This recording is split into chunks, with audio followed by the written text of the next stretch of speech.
بیان کیا گیا ہے کہ حضرت سلیمان علیہ السلام آسمان و زمین کے درمیان ہوا میں اڑا کرتے تھے۔ چنانچہ ایک دن جب کسی گہرے سمندر میں ان کا گزر ہوا تو دریا میں ہولناک موجیں اٹھتے دیکھ کر ہوا کے پھیل جانے کا حکم دیا اور جناتوں کو دریا میں غوطہ لگا کر نیچے کا حال معلوم کرنے کا۔ جب حضرت سلیمان علیہ السلام کے حکم سے جنوں نے دریا میں غوطہ لگایا تو اس میں موتی کا ایک ایسا چمکدار کبا دیکھا جس میں کوئی دروازہ نہ تھا۔ حضرت سلیمان علیہ السلام کو اس کی خبر دی گئی تو انہوں نے اس کبا کو سمندر سے لانے کا حکم فرمایا۔ چنانچہ جنات نے اس کو سمندر سے نکال کر حضرت سلیمان علیہ السلام کے سامنے پیش کیا، جس کو دیکھ کر انہیں بہت تعجب ہوا اور اللہ تعالیٰ سے دعا کی، جس سے وہ کبا شک ہوا اور اس کا دروازہ کھل گیا۔ تو حضرت سلیمان علیہ السلام نے دیکھا کہ اس میں ایک نوجوان اللہ تبارک و تعالیٰ کے سامنے سجدے میں مشغول ہے۔ تو حضرت سلیمان علیہ السلام نے اس سے دریافت کیا کہ تم فرشتے ہو یا جن؟ تو اس نوجوان نے جواب دیا کہ میں انسان کی جنس سے ہوں۔ اس کے بعد حضرت سلیمان علیہ السلام نے دریافت فرمایا کہ آخر یہ بزرگی اور فضیلت تجھے کیوں کر حاصل ہوئی؟ اس نوجوان نے عرض کیا کہ حضرت،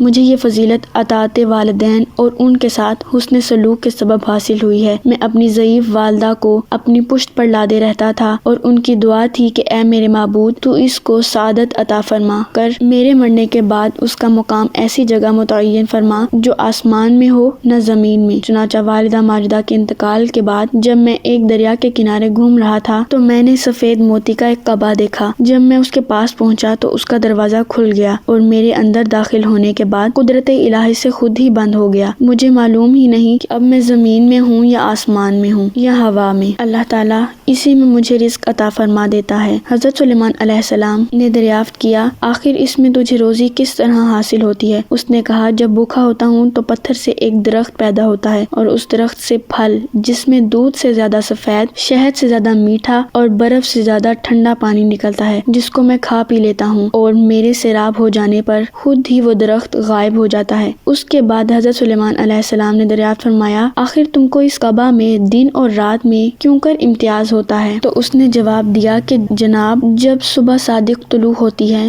تو یہ کعبہ سفید ہو جاتا ہے اور غروب آفتاب کے بعد اندھیرا، پس اس ذریعے سے دن اور رات کی پہچان لیتا ہوں۔ اس کے بعد حضرت سلیمان علیہ السلام کی دعا سے وہ کعبہ دریا کی گہرائی میں اپنے مقام پر واپس پہنچ گیا۔ اس حقائق سے معلوم ہوا کہ ماں باپ کی خدمت کس قدر عظمت والا کام ہے۔ بے شک جو والدین کی خدمت کرتا ہے وہ اپنی دنیا بھی اچھی کرتا ہے اور آخرت بھی۔ اللہ تعالی ہم سب کو اپنے والدین کی صحیح خدمت کرنے کی توفیق عطا فرمائے۔ آمین یا رب العالمین۔